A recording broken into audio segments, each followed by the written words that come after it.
Hi guys, welcome back. Rob DeLessio, Strategic Wealth Designers. Welcome to A Taste of Retirement, where we talk a little bit about finances, but a whole lot about food. Today, we're gonna do one of my family favorites. We're gonna do a Mexican lasagna. Very, very similar to a traditional lasagna, except we're just changing it up a little bit. So the first thing I'm gonna do is I'm gonna chop up an onion. I'll just show you how I do that. And then we're gonna have to brown off some meat, and then we'll get started.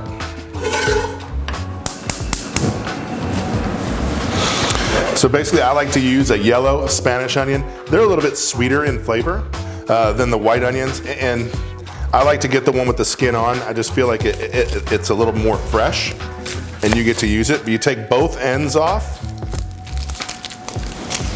and then you cut in half, and then you got to take the outer 1 or 2 layers off. And now you're at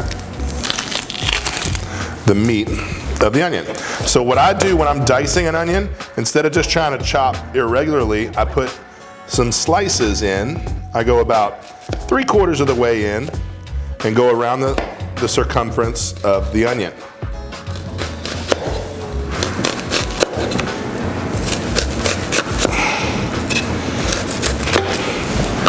Then you got to be careful here, but then I go parallel this way.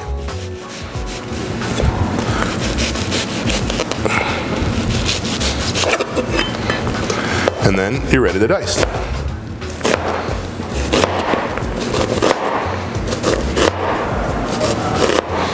And then I don't actually worry about that butt at all. So we need to get a little bit of oil in the pan.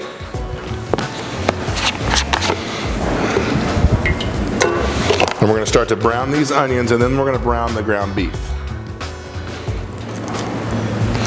Some of the other things that you can buy, this is, by the way, this is ground chuck.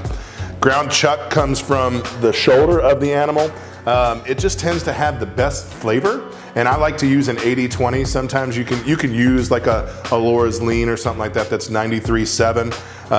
And what those numbers represent is, if it's an 80-20, that's 80% lean meat and 20% fat.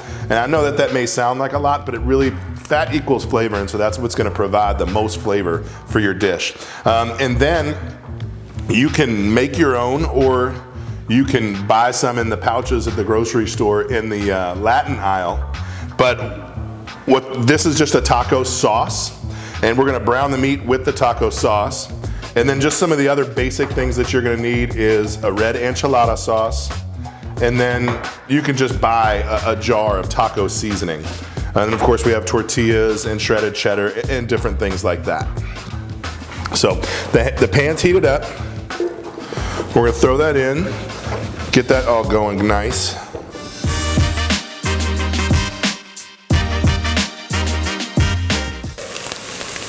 So while we're waiting to get the pan hot and get the ground chuck into the pan, I was at the grocery store picking all of these things up, and as I was walking down the aisles, it actually made me think of mutual funds. You know, like when you walk down the cereal aisle, you see Frosted Flakes, Golden Grams, Fruit Loops. I have 4 kids, so I've seen them all. But you may not know this, but those cereal boxes aren't placed by dumb luck. The Kellogg's, the Post, the General Mills of the world, they go to the grocery stores and they tell them exactly where they want those cereal boxes to be. And the grocery store, that's great. Pay us some money and we'll do that for you. Well, mutual funds work the same way. They go to the big brokers of the world and they ask them, will you sell these mutual funds for us? And they say, that's great. Pay us money, and that's what we'll do. So when you get put into a diversified portfolio, if you would, of mutual funds, you're actually compensating that advisor for doing so. So the pan's ready now. We're gonna throw the ground chuck in there, and then we're gonna brown it. And I'm gonna use one of my favorite lines that Emeril Lagasse, a famous chef from back in the day, used to say. And he'd say, I don't know where you get your meat, but where I get my meat, it doesn't come seasoned. So I'm gonna use taco seasoning, and I'm gonna go ahead and season it. And like I've talked about in past episodes, I don't measure a lot. You really gotta go with taste. But that was about a 1/2 cup, and that was 3 pounds, by the way, of ground chuck. And so basically you're gonna brown it just like any other kind of ground chuck that you've ever browned. And you just wanna render out as much of that fat as you can.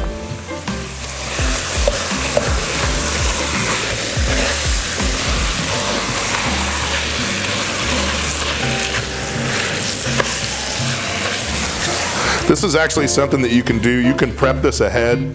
You know, like if you do food prep on a Saturday or food prep on a Sunday, and you just don't, you're busy throughout the week and you're running around watching your children or your grandchildren playing sports, you could actually make this, you know, on a Sunday morning or a Sunday afternoon, and then throw it in the oven later, or just reheat it throughout the week, and it'll hold up just great.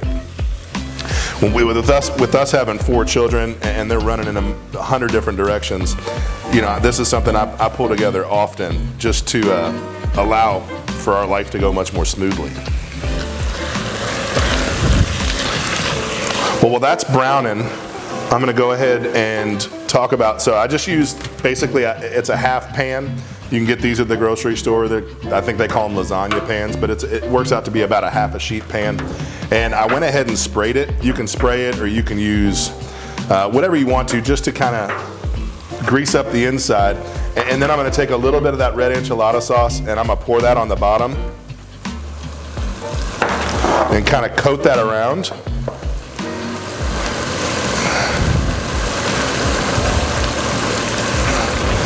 And then what you're going to do is you're going to take the tortillas, and I buy the really, really large flour tortillas. And so they'll pretty much cover the bottom, but I go ahead and cut them just to make them look a little bit more uniform.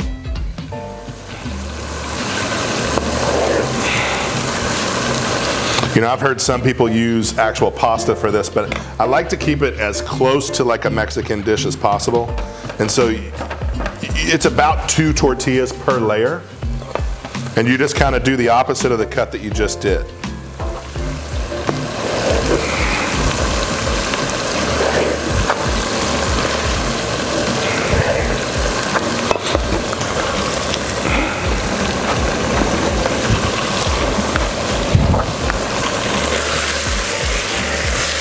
So this ends up taking, with 3 pounds, it really ends up taking about, I don't know, about 8 or 9 minutes, maybe a little bit longer.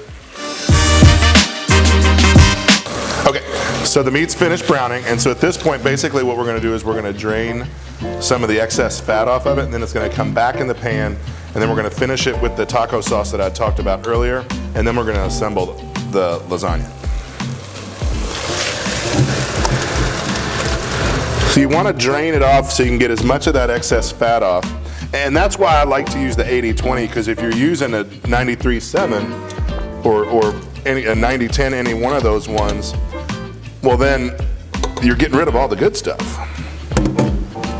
Okay, so we come back here, back on, and then we mix in the taco sauce. And then all we got to do then is just heat it throughout, and then we'll assemble the lasagna.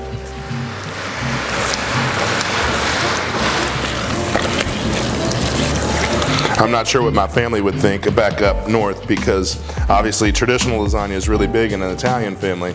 This is a very non-traditional lasagna, but like I said, it's a family favorite.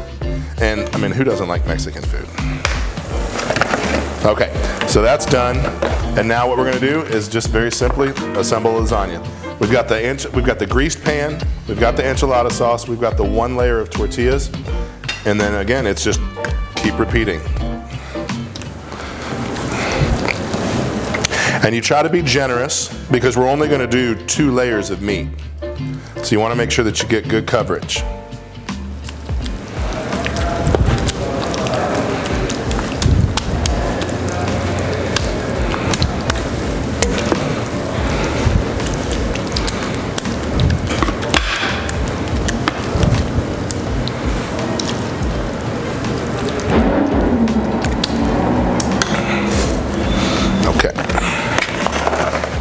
And we've got cheese, and everybody loves cheese, right? So you just got to be generous with the cheese.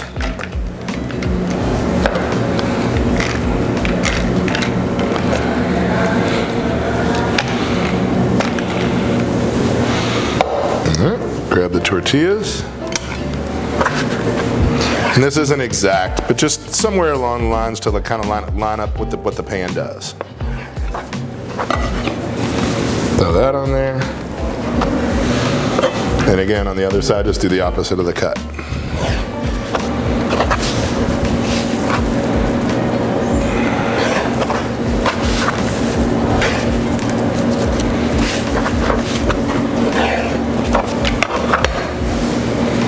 And you can see it ends up being about one layer there. Then we're gonna throw a little bit more enchilada sauce.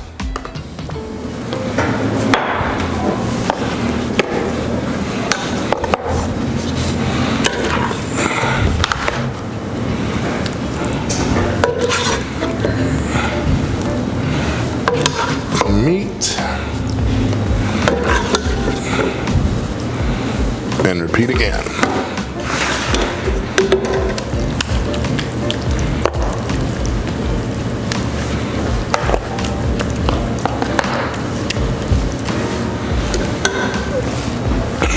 The cheese.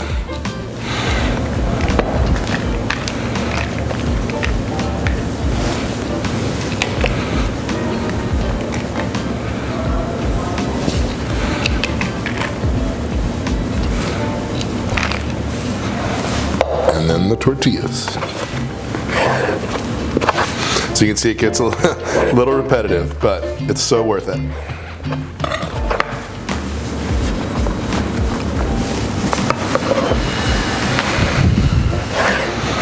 And then since this pan actually tapers out a little bit, you can see it gets a little bit wider.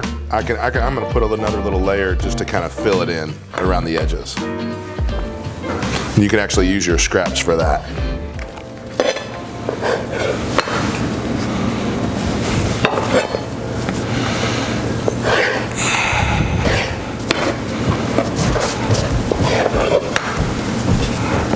Okay.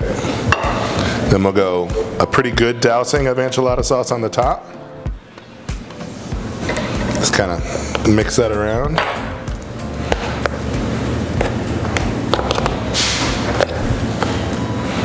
And then more cheese on top. And what we're going to do is we're going to cover it with foil, and we're going to put it in the oven for about 25 minutes covered at 350 to 375. And then we're going to uncover it and just get it till the top gets all real golden and bubbly. It's going to be awesome. Let me grab the foil.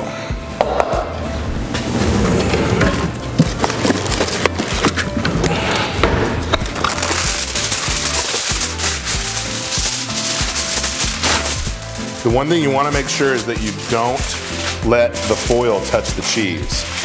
So if you have a non-stick foil, that would be ideal.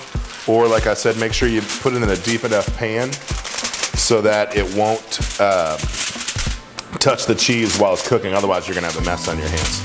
So we'll just come over here and we'll put it in a 350 oven. Like I said, covered for 25 minutes, and then we're gonna uncover it and then just finish it off that way. So we'll be back in a little bit. So we baked it for 25 minutes covered, and then I took the cover off, and then we baked it for about another 20 minutes. And so now it's ready to come out. And like I said, there's no exact time on the second-hand side. You just want to make sure that it gets all nice and gold and bubbly. And I wish you could smell it. It smells unbelievable. But we let it cool just for a second, and then when you want to cut it, you actually want to use a serrated knife. So there's some knives that have a straight, or what they call smooth edge, and then some will be like jagged, or what we call serrated. They're better for bread and better for cutting things like the lasagna. So you just want to go gently, otherwise you'll rip the tortillas as you're cutting across. But just, oscillating back and forth, go gently until you can get through all the layers.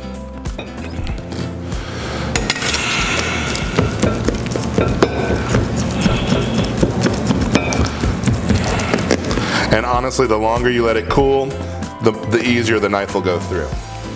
Then grab your spatula.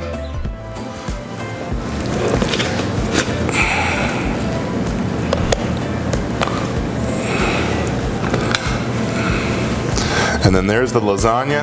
And then what I do is I just garnish it with a little bit of shredded lettuce, some diced tomatoes, and then if you have sour cream or guacamole or anything like that at home. And that's our homemade Mexican lasagna. If you have any questions about that at all, email me at info@swdgroup.com. I'm Rob D'Alessio, and that's a taste of retirement. See you next time.